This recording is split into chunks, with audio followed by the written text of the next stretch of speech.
Hi everyone, my name is Craig Chinn and I am at the moment.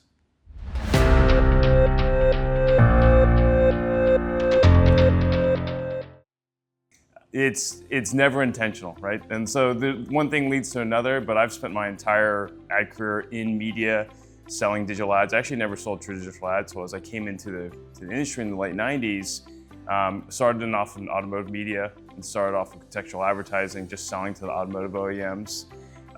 And I did that for 10 years and took that transition to Microsoft advertising. And that was kind of the precipice of what ad serving would eventually become, which would be the evolution to programmatic and the evolution of how, at the time, the discussion was, how do you get display to perform like search?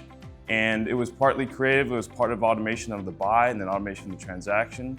And all that experience led me over to Samsung and to start the programmatic practice there for both mobile and TV and digital at home, and had an incredible time at Samsung, and that led me back to my startup roots at TiVo, where TiVo is trying to do something a little bit similar.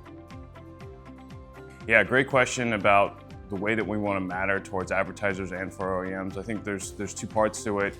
For MVPDs and OEMs, they're entering this phase of like, I'm not sure what advertising means. How does that mean for the consumers? How they're going to react? And we think about it the same way. It's like we think about our consumers being the North Star. At the same time as we know for advertisers, they're looking to either build awareness, brand consideration, or some of the lower funnel metrics. So we continue to think about what is the right appropriate advertising for those for that experience. And that experience really for us continues to be media entertainment.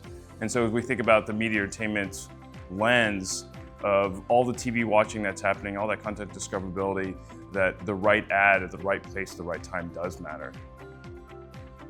Yeah, I think there's no surprise that cord cutting continues to be the trend, but I think as an industry, we bias a little too far towards cord cutting.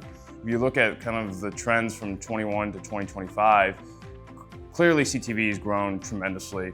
But linear, the decline has actually started to plateau. And so when we think about everything and those two lines kind of converge, linear is still the predominant way of actually consuming TV. It's still more than CTV. And so the way we think of it in industry is we think of it as a binary choice between linear versus CTV, but in reality, as consumers, we consume both. So when you think about media planning and buying, you have to think about it holistically, not as two separate mutually exclusive things. I don't know if it's as much of a hot take, but obviously everyone's concerned about privacy. And sometimes you gotta ask yourself, well, how do we get here? Where do we go wrong where relevant ads are a bad thing? And so it is, we as an industry need to rebuild the trust with the consumer and not let every single government agency dictate how we actually do some kind of opt-in or some kind of opt-out for privacy. That's an interesting question. There's two ways to answer that. I think there's a practical way to answer that and there's an emotional way to answer that. I think emotionally, if I had something really, really quick, I would have to be my immediate family, but let's make it a little more fun. I think you need to balance that out. So it's gonna have to be someone who can forage and hunt, another one who's actually gonna be able to fix mechanical things. And then now you've kind of taken care of those things that really need to happen. You still need to have what we all want, which was love in this world. So I'm gonna have to pick my wife on as the third person there. We're in such the decree for the land for everyone is assume positive intent from every single person that you're interacting with. I think everyone is a main character of their own life, and they only see things through their own lens. And if we could just be a little bit more empathetic with everyone else and assume positive intent, the world would be a much better place.